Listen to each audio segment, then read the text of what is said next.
All this, however, was easily passed off as a communist rhetoric by the Masonic West.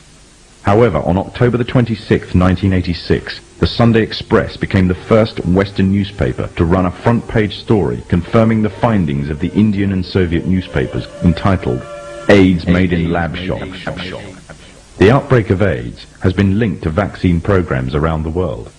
The internationally respected London Times newspaper published an article at the front-page story on May the 11th, 1987, entitled Smallpox Vaccine Triggered AIDS.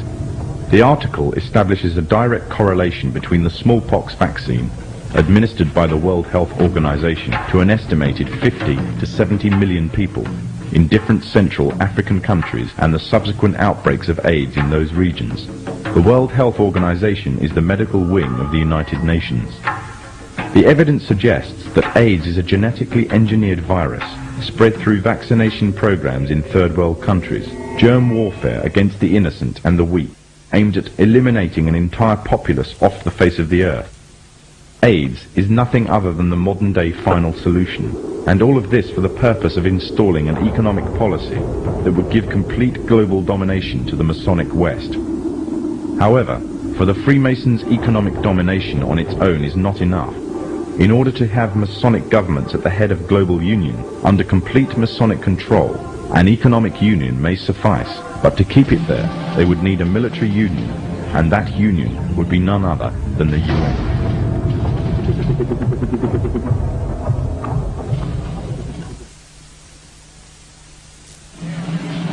The United Nations is a general assembly of the majority of the nations of the world. Britain, France and America are already ranked within the 5 major powers of its Security Council, with the others being Russia and China. This means they have enough power to veto any motions passed. In December 1992, the President of the General Assembly declared that the UN must become a functional world parliament, and went on to say that the UN should be equipped with its own intelligence service. However, the UN has already attained military power. It operates its own army, an army that stood back while thousands of Muslims were killed by the Serbs in Bosnia, and instead implement an arms embargo that left the Muslims without any means of self-defense. When UN soldiers were sent to wage war against General Mohammed Farah Aidid during the months between June and October 1993, American helicopters fired on hospitals, houses and civilian crowds, killing hundreds of unarmed people.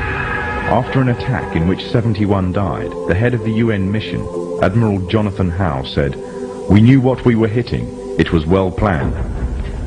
This was a clear breach of the Geneva Convention, but when the US military attorney was confronted on these points, his reply was that the Geneva Convention did not apply to the UN forces on the technicality that the UN is not the signatory to the convention.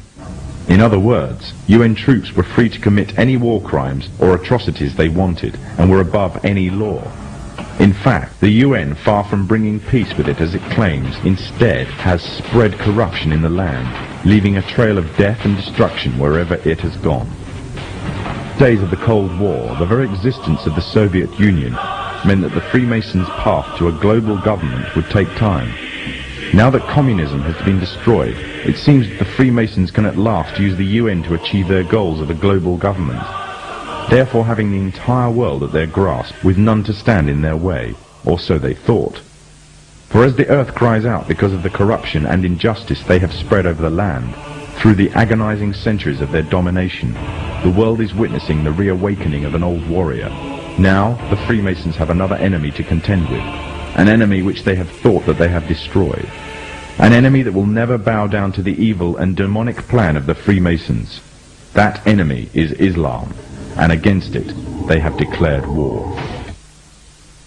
However, the Muslims have already been forewarned about an enemy that will face them, the last prophet of God. Muhammad said that a man will appear after the Muslims have conquered a Roman city called Constantinople. He will first appear as a tyrannical king, then he will be claimed to be a prophet, and finally he will claim to be the Lord God himself. Already the first part of the prophecy has been fulfilled. Constantinople was conquered and renamed Istanbul. The prophet further foretold that this liar would start to conquer the world, country by country, fortress by fortress, region by region.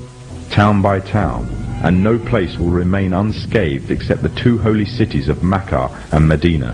He will possess powers to issue a command to the sky, and it will rain, and to the earth, and it will produce crops. He will call to a false religion, and bring something which resembles paradise and hell. But that which resembles paradise will in fact be hell, and that which resembles hell will in fact be paradise. He is the Dajjal, meaning impostor, and he will be born with one eye, and your Lord is not one-eyed. It is also known that before the appearance of the Dajjal, a group of people will pave the way, setting up a system to prepare the world for his arrival. In other words, these forerunner to the Dajjal and their system will bear all the characteristics of the Dajjal, and he will be the final embodiment of these in human form. The forerunners to the Dajjal are none other than the Freemasons. The one eye is one of the ways to recognize the Dajjal. The one eye is the symbol of the Freemasons. It is part of their beliefs, and is taken from ancient Egyptian mythology. In their ideology, it represents the supreme being, sometimes referred to as the great architect of the universe.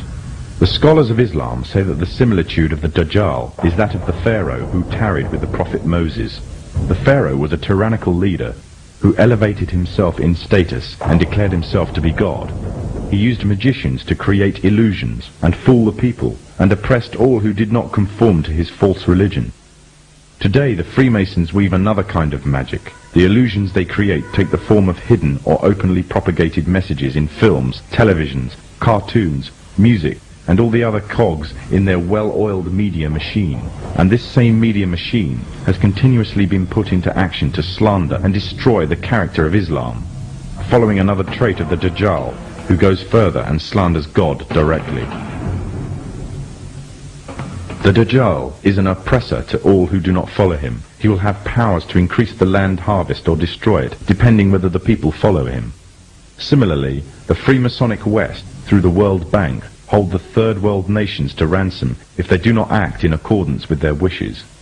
Abundance of IMF development loans are often used to ensnare such nations, and the unattainable interest payments keep them ensnared. They are forced to submit or face economic collapse and dire poverty. Another way in which the Dajjal will control the people, either deluding them or forcing them to submit, is by spreading disease.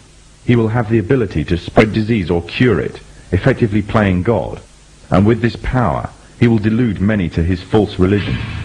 The Freemasons also play with people's lives in this manner. Evidence exists showing that many viruses have created or mutated in military labs and later used in experiments on human beings. And it has been established that AIDS is a man-made tool used to suit the purposes of Masonic West.